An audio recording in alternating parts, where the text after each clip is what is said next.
I am very happy to make this visit to Stockholm after many years, I think after about 25 years. So Stockholm hasn't changed much except the roads have improved and the countryside looks more beautiful. Maybe it is because of my age, I am seeing more beauty outside. Because if you can see beauty inside, you can also see beauty outside. One of the very essential part of the teachings I received from my master was that the inside and the outside are the same. That we cannot see anything outside unless we can see inside. It's a projection from inside. When inside becomes beautiful and not dark, outside becomes even more beautiful. So that is why it's a very useful thing to do that which makes you see more beautiful things inside, then the whole life outside becomes better. I have been asked to speak on the purpose of life. It's a very common question. People have been asking this question for centuries. Why are we here? Why are we human beings? Why do we just get born, struggle in life, feed ourselves, feed others, and ultimately die? What's it for? There does not seem to be any very obvious reason why, just like other animals, like other birds, other living creatures, we just come into life and grow up, struggle, die. There must be something more than that, just to be a human being. There is a very big difference between an animal, a bird, or a tree, which are all living things, and a human being. The human being thinks differently. The human being thinks, and thinks in such a way that it comes across dilemmas, comes across choices to make between different options available to it. That is because human beings have that extra sense, a sense of discrimination, a sense of making choices, which we ordinarily call free will. Free will means the human being has will to decide what to do. Other forms of life do not have that will. Other forms of life live with their instincts built into their DNA molecule, and they do not depart from it. Their reactions to everything in life is based upon a pre-programmed response system built into them, and they respond accordingly. Human beings, on the other hand, think, and very often cannot decide. Very often are caught between two different options, and they don't know which side to take. That's a very big distinction between a human being and all other forms of life. When I say all other forms of life, I am also including life of angels and gods, because they know everything. They don't have to decide. Other forms of life, trees, animals, birds, they have no choice. Only human beings, one alone, in the whole series of species of life, has this a unique advantage or disadvantage of having a free will. What is the advantage of having a free will? The advantage is, if you don't like where you are, you can decide to go away. That's a big advantage. Other forms of life do not have that advantage. They cannot say, I think I don't like it, I want to go. Nobody else can say that except a human being. That's a big advantage. What is the disadvantage? The disadvantage is you get caught up in saying, should I do this or that? Which is better? Which is worse? Which is good? Which is bad? You get into a whole moral system, and the morality catches you up and makes you feel guilty if you have done something which you yourself consider wrong or bad. And what happens because of this? You get into a trap of deciding good and bad.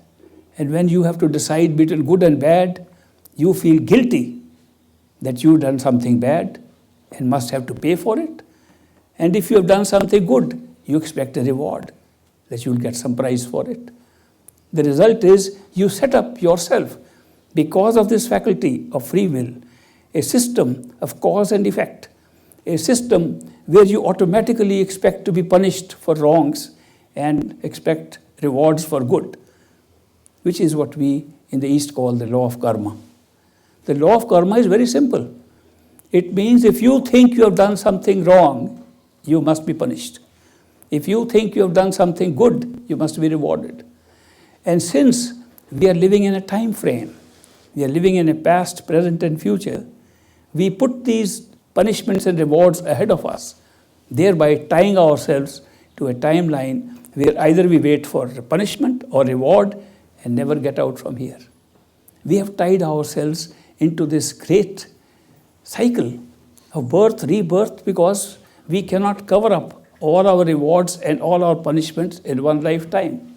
So we extend it to more lifetimes. Ultimately, we extend it to a point where we can never get out from here. That's our state. Now, that was a very bad use of free will, but we couldn't help it. It's part of the function of our mind to do this. Now, we have a mind, all of us have a mind, which is performing a very important function, a very useful function called thinking. Thinking is very good because by thinking, you can get to know so much, you can analyze, you can understand, comprehend, and make sense of things. But then it is also bad because by thinking too much, you create two other things. One is called doubt, that you are not sure. Second is fear. When you are doubtful, you are also afraid. So such a wonderful thing given to us like a mind, which is a thinking machine, we are using this machine not for the best purpose. The best purpose was to think what to do with it and think how to get out of the cycle of birth and rebirth. But we are using the same machine to create doubt and fear. So we are leading a life of uncertainty, not knowing what is going to happen, and then we are also afraid what will happen next. As it is, we cannot see the future. The future is a very strange thing because we can predict this will happen, sometimes it will, sometimes it doesn't. Some things that we predict will happen are not of such consequence because we have taken them for granted. For example, we can predict tomorrow morning the sun will rise. We have seen it rising every day and it will rise again. It doesn't make any impact on us because we are used to seeing the sun rise. Similarly, we know that after 1 hour will pass. We have some things going on in the so-called future which we can predict accurately and we don't care for them. But then there are other things where we are afraid. Will this happen or not happen? Will I lose something? Will I be getting harm in some way? And we can't predict those. And that is where we multiply our fear many times. If you were afraid of one thing, it would be one fear. But if you are afraid of 20 fears and none of them are going to happen, you have multiplied your fear 20 times. Because we do not know what the future is, we have multiplied our fears several times. Actually, if you are afraid what can happen, make a list of it on a piece of paper. Say, I am afraid these things might happen. You will see not even 1 out of 20 will happen. So you have been afraid of 20 things, whereas only one happened. So that is why the lack of knowledge of the future and using a mind to doubt and fear creates a very horrible life for us. We were supposed to be here for a very wonderful life. If you ask my opinion, we did not come into human life to suffer. We came into human life to have a grand time and like a carnival, like a show, which we should enjoy and go back home. Why did we come in the first place? We didn't come here to create misery for ourselves. We came here to enjoy life. We came to see how a different kind of experience can be enjoyed by us. What is the different kind of experience? We tried many experiences. Think of the self as an experiencer, a conscious being who wants conscious experience, creates experience outside of itself. How does it operate? The consciousness becomes conscious of something and that becomes its experience. The first experience consciousness had, if we make a theoretical model, the first experience consciousness would have would be, it is not alone, because in truth it is alone. There's only one consciousness. There's only one to start with. So the first problem with consciousness is, I don't want to be alone. Well, that's simple. Think there are many. And as soon as consciousness thinks there are many, they become many. It becomes an experience of the many. So the one within itself experiences many. That's a good start. And we say that is a good place to be in, where we are one and many at the same time. And we don't need time for that. We're just having a good time because we are one and many at the same time. Our loneliness, our aloneness has disappeared. That's the place we called our true home. That's the place where we are supposed to be living in, going out for a vacation, going out for an adventure and coming back. That is what we call the true home. Now we have then decided to have more experiences of a different kind. That means we now take one of the many and put our attention and consciousness into the one amongst the many. So now we become one soul amongst myriads of souls, unlimited souls. Now we can feel that we are separate and together at the same time. It's a good start to have an experience not only of a crowd, but that you are one in the crowd and the crowd is also there. And you can switch between one and the many anytime you like. It's a great power of consciousness to do that. But then we want more adventure. So we put around ourselves a machine, which we build by consciousness. And we build a machine which can then perform various functions. The machine is called the human mind. We surround ourselves with the human mind and begin to think. It's a wonderful experience that consciousness now puts itself into a state of being in which it can think and can reason, can make sense of things, can enjoy thinking, can then create by thinking whatever else it needs. It does not now have to create anything more out of itself. It can now channel its creation on more experiences through the mind. And the human mind, which is a wonderful machine, we use it. We churn it around and create more advantages and more adventures out of it. The best advantage we create is that instead of having an experience of direct perception, we generate new perceptions. We generate a divided perception. We separate seeing from hearing, touching from smelling. We separate these sense perceptions and put on another cloak on ourselves called the cloak of perceptions and individuate our perceptions into 5 separate perceptions and multiply our joy of experiencing around us. Great job done so far. We don't stop there. We say, let us now solidify this and see how it would look like if it was a solid 3-dimensional, 4-dimensional object that we become, and we can then experience everything. So we put a human body around us. We put a material body around us. That's what we are right now. That's what we are all sitting here. We are the same consciousness, the same soul, the same totality of souls, the same single one, creating the many, and then the many wearing masks of a mind, and through the mind, creating levels of experiences through sense perceptions, and putting the sense perceptions in a physical body and thinking, this is me. Great job. And then we forget how we did it. That's very good, because if we did not forget, it would look unreal. If we remember this whole process that I am mentioning to you, this would not be a real life. And what kind of adventure would be if it's just a shadow adventure? We don't like shadow adventures, we like real adventure. So we made ourselves real. That the real self is this body. That the body containing the way in which mind can think through a brain, and the body which can have feelings through the heart, the body which functions through the flesh can have all the experiences. The body does not have all the experiences. We think it does.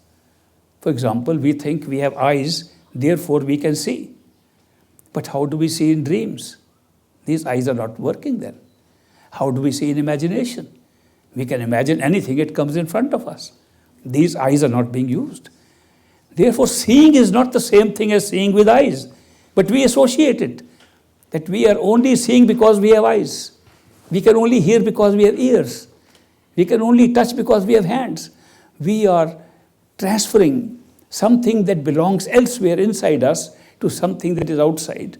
That means we are transferring a self inside, which has sense perceptions, into a body which experiences those sense perceptions in a material, physical world. So we have really pushed ourselves out from where we belong.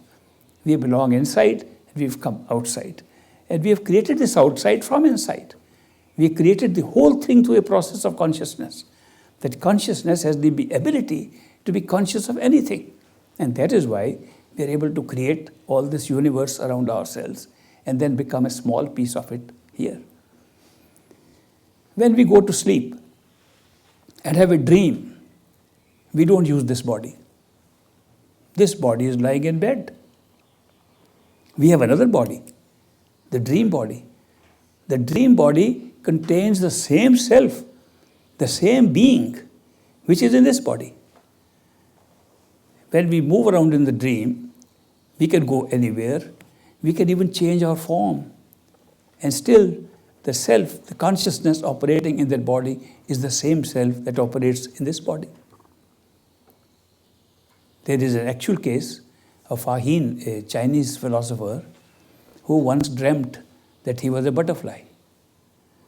And when he was dreaming, he was flying like a butterfly, going to different flowers, and the flowers were so beautiful, he had never seen them in his real life, in wakeful life. Therefore, he said, this must be more real than my life. He was very intensely happy to see heaven and through the eyes of a butterfly. So he woke up and he wondered, that life was more beautiful than this, has to be more real. But then that means I am actually a butterfly. He began to ponder, am I a butterfly? Now dreaming that I am a Fa Hin the philosopher, or am I really Fa Hin the philosopher who dreamt that he was a butterfly? He asked his friends. He said, I had a strange dream, an experience I cannot explain. Because as a butterfly, I saw more reality than I see as a human being. And his friends told him, look, don't be so stupid. In dreams, you don't become really butterflies.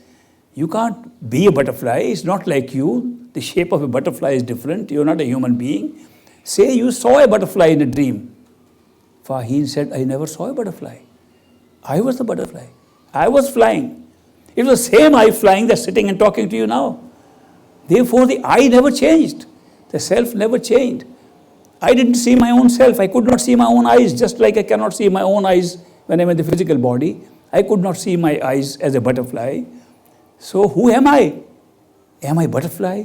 Am I this?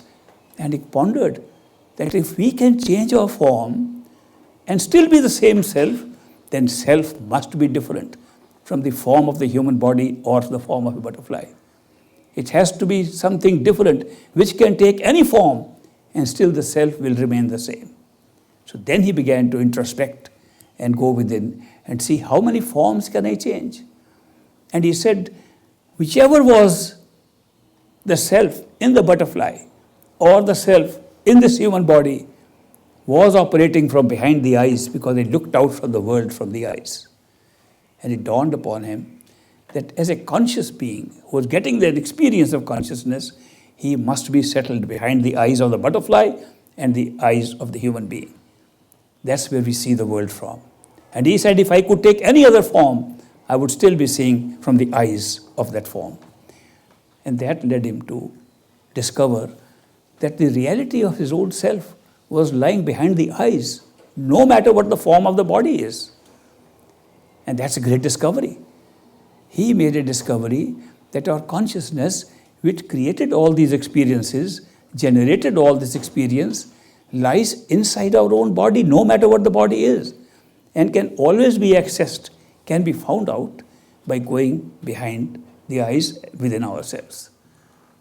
This is a teaching that has been taught by enlightened people who have been able to see that their body is just an external form for a limited time, and there are bodies inside this body which last longer, that you can keep on changing bodies. They experimented with it, and the experimentation was very simple. One way to find out if you are more than this physical body is to die. When you die, you automatically find out that you are still there. And then you wonder, how did I die and I am still here? At that time, you say, no, my body died. I can see the body, but I am still here. So I am a different kind of body, not the one that died. That body was temporary. You also discover that you can now go and have another body. But this is too late. To die in this body, you can't be useful to anybody else in that way.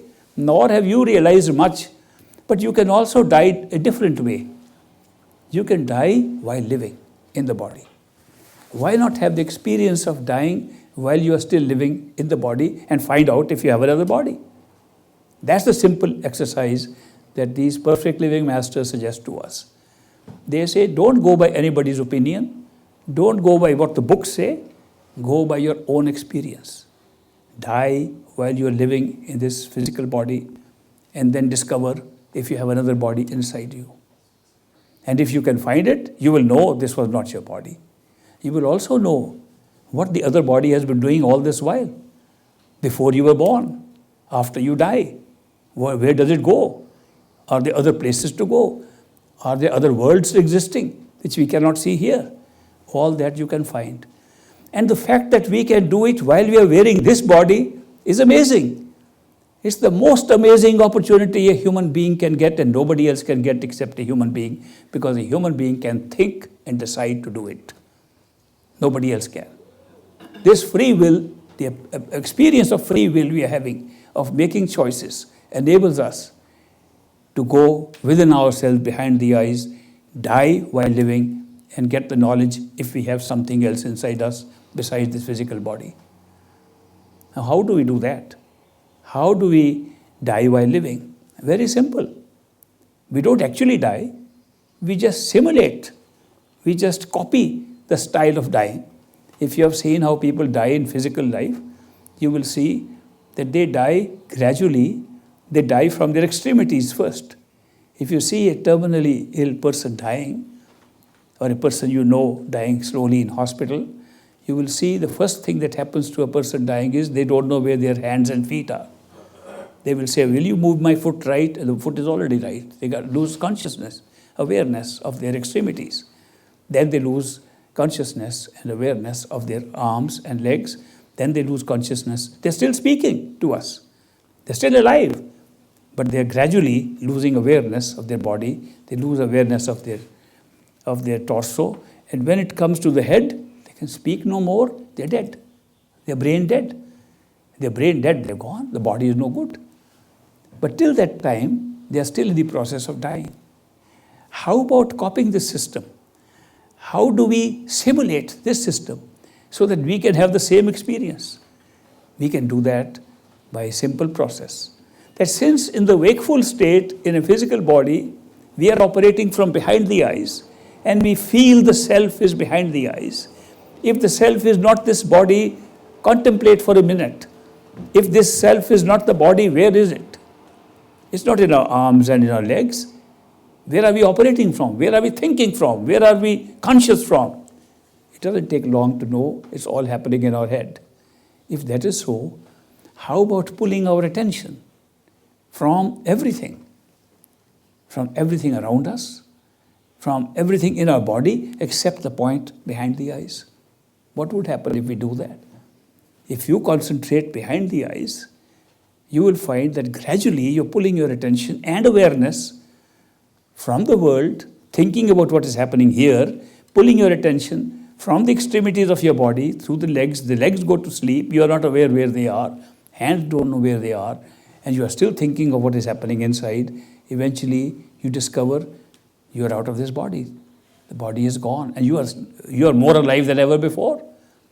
You can still see, you can hear, touch, taste, smell, just like this body.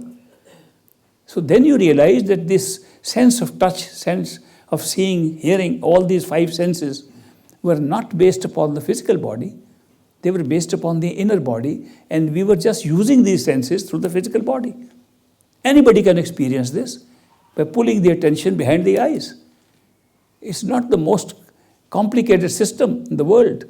It's a common system Anybody, any human being can use it. It does not involve what nationality you are. It does not involve where you live. It does not involve you are white or black or any color. It does not involve whether you are male or female. A small child of 5 years to an old man of 100 years can do it. That's a simple way of verifying. What I am sharing with you as an experience of discovery of the self is not confined to any particular group, is not confined to any special people. We all have the same facility. It's built into us. It's a gift given to us because we are human beings. It gives us the direction and a purpose of life. It tells us, here is a series of lives, a sequence of lives you can have, so many forms of life. The only one in which you can seek and find is the human being. And therefore, the purpose of human being is to discover who you really are. And if necessary, if you want, go back to your original state, your true home, whenever you like. It's a great purpose. The purpose of lying, the purpose of leaving all other forms of life and coming to this is to be able to find your own self as your true home. And this is possible because only in this body, with the sense of free will, can we go right inside us and discover who we are. This is just step number 1. What I just mentioned, if you concentrate your attention behind the eye.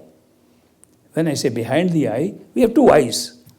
When we look outside, we combine the 2 images of the eyes and create a stereoscopic effect of depth. We create distance. We create distance and see. But where do we see? Do we see in the eye? Nobody has ever seen the eye. Think for a moment that where do these 2 eyes combine the image to see? If you carefully examine, the eyes are not seeing at the eye level. You would see 2 pictures all the time. You are combining this and seeing at a point behind the eyes. If I were to raise my 2 fingers and say these are the eyeballs, where are we seeing would be where the 2 fingers join, right behind, inside. Our notional point where we exist as an observer is inside the head, behind the eyes. And therefore, when we close our eyes, where do we feel we are? We are not in the eyes, we are behind the eyes. That is why the central point, which is one, a single point, that's why it has been called a single point. It's been called the nukta, it's been called third eye, it's been called the single eye. That is because these physical eyes do not see. They take images by physical law and bring it back to the optic nerve and to the brain and see at a notional point, not an existing point, a notional point where we believe we are behind the eyes. Now that simplifies matters. That means if we can put our attention at that point, we will be able to withdraw our attention from this body, from this world, and discover who we are inside. It is as simple as that. If we put our attention on the third eye center, behind the eyes, and concentrate our attention. Now I must tell you, these are the 2 best gifts we have ever been given. The power to use attention and the power to concentrate it where we like. Attention is where we can move our attention, move our awareness where we like. This room is around us. It will be there no matter whether we look this side or that side. The awareness of this hall does not change. But we can decide to look this side and ignore this side. How do we do that? By putting our attention this side. Attention is the only part of awareness that is within our hands to put where we like. And no other part of consciousness or awareness is in our hands. Attention is the only part. Therefore, we can put our attention wherever we like. When we want to read a book, we put our attention on the book, and the book makes sense. When we want to imagine something, we put our attention on that thought, and become visible to us. Wherever we put our attention, if we want to put our attention, we are out in the garden, we can right now think we are in the garden, and the attention goes there. Imagine the attention can go anywhere. It can go miles away. It can go to other galaxies. The power of moving the attention is a great gift given to human beings. And therefore, we use the same gift. We use the gift of not putting outside. We use attention to put within ourselves behind the eyes. It looks simple, but we have made it difficult by continuously using attention to go outside. We have spent our whole life going outside. We don't go within. Nobody taught us that. As from childhood we grew up, read books, play outside, do these things, and all the attention is always being directed outside. We have been practicing the focusing of attention to outside things. Nobody ever told us how to focus attention on our own self within, how to withdraw attention. We know how to put attention outside, we don't know how to withdraw attention. It's the only reason why we made it difficult. We have been practicing going outside and not going within. Now, if we could learn that, which is not difficult, if we could learn how to pull our attention back to our own self behind these eyes, at the third eye center, in the center of the head, we'll have all the experiences I'm talking to you about. That we can make this body go to sleep by awakening up the inner body and discover that sense perceptions belong to the inner body and not to this physical body. Then what will happen? With that body's eyes, we can look out and see there's a different world around us. That this physical world is merely a small, condensed copy of that world. There's a bigger world, an enlightened world, a world where there is no darkness, a world in which there is no morning and evening, a world which is always in a certain state of light, a world where there is no gravity, a world in which we can fly at will, a world in which we are not trapped by anything. No physical laws apply there, the other laws that apply there. To be able to have this experience anytime, whenever we want, just by pulling our attention to our third eye center, is a marvelous gift to us. And we all have it. The ability to do it, all of us have it. But that is not the whole story of purpose of life. The purpose of life is to go beyond that. The purpose of life is to go back to our true home. Our true home from where the one and the many, as I described, originated. Where we discover that one and the many are the same. Where we live one and many at the same time, which is our true home, where true consciousness belongs. After which we just occupied ourselves with different adventuresome games, like putting on a mind and putting on senses and putting on a body and having these adventures. We should be able to go back whenever we like. One question comes, if we were so happy in enjoying one and many in our true home, what made us take this strange decision to come back into a trap like this? How could we not think of it in advance that this is a big trap, we could make it real and be caught up here forever with our moral codes and good and bad and karma and all that? Why are we caught up in this thing? Why did we make such a big mistake, a blunder? The answer is we made no blunder. We made an arrangement to be able to go back when we want. But since we were enjoying every level of creation, every level of conscious experience as a reality, we didn't want to have a shadow experience, we wanted real experience. Therefore, we created these levels of reality, not levels of only illusions. We use the process of illusion through consciousness to make reality. This is also our reality. Right now, we have no other reality except where we are sitting here. This is our reality. We made other realities. When we pull our attention in this reality, behind this body, we find this body was only unreal. But till then, this is our only reality. So when we overcome this and find that we have to go to a higher reality, then we discover that we had made an arrangement to be able to go back home. And what is that arrangement? The arrangement was that in this illusion of a physical world, we'll create a being, create a person, a friend like ourselves, who will say he has contact with the true home at all times and can tell us how to do it. Such a person, who is such a person? We call him perfect living master. Why do we call him perfect living master? Because his perfection is in knowing at all times all these levels of reality we have created, whereas we are tied down to only one level of reality. When we are in this physical body, the physical world is our only reality. When we go to sleep and have a dream, the dream world is our only reality. Till we wake up, we don't know it's a dream. When we awaken to a higher reality of the sensory system, of the astral plane, we find that is the only reality. We go to a higher level and discover our mind was the only thing creating all this. That becomes our only reality. When we discover our soul, the individuated self, we say that's the only reality. It's only when we become one and the many in a true home we discover all of this was created right from there. Therefore, a human being who comes into our life as a friend and says that he has this knowledge of all these levels and can help us have the same knowledge is our own arrangement we have made. It's our arrangement to wake up and go back home when we liked. Nobody else made it for us. There is nobody. There was only one. And therefore the one, before having all this series of experiences, made arrangement to be able to go back by producing in the created realities outside a being like ourselves, a being no different than us. Because if the being is different from us, we cannot be friends and we cannot go travel together anywhere. Supposing I were to say this is an enlightened tree outside and I want to go and get instruction from the tree how to go back home, tree can do nothing for me. It's not my form, I can't communicate, and I can make up my mind saying what the tree is saying, my mind will be speaking in me, saying the tree is saying this. I'm still caught up in my mind.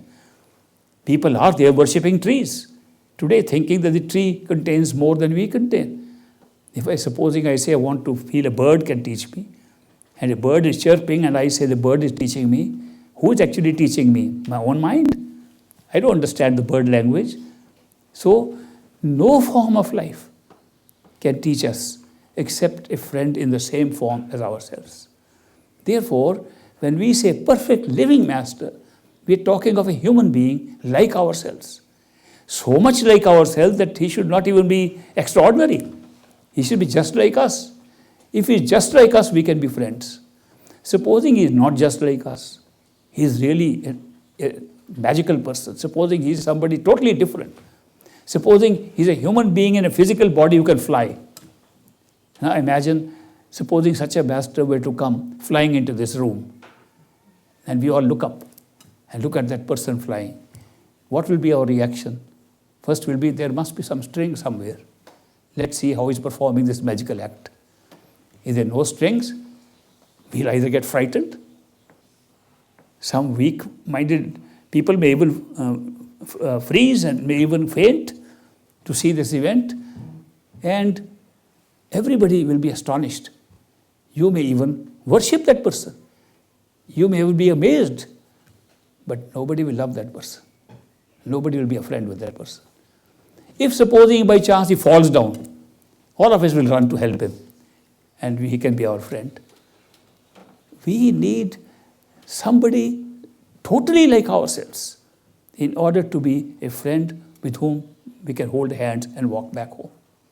And that is why the arrangement we made ourselves to go back to our true home was exactly this, that when we are fed up of this show, when we are fed up of the adventure we ourselves created, and we say we had enough of it, when we want to really go home, such a person should appear in our life and become a friend, and we should hold hands and go back together.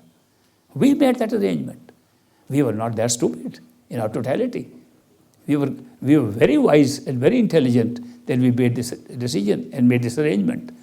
So what actually happens in life is that when our inner feeling, our seeking inside, which is only possible because of that free will, when that inner seeking makes us ready to go, which means we are fed up here.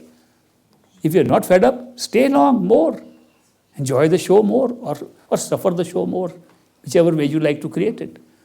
Because we have been using this adventure of coming into this world, coming into several layers of worlds, several layers of consciousness, we have created this in order to have new experiences.